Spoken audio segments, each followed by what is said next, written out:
நம்பிக்கையின் தாயே,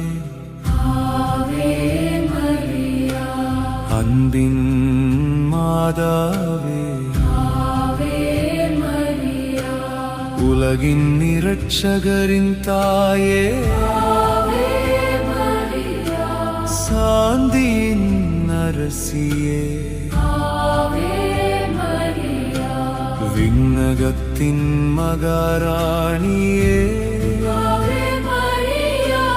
பாவிகளின் அடைக்கலமே,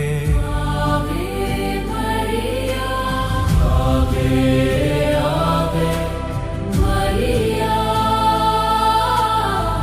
Ave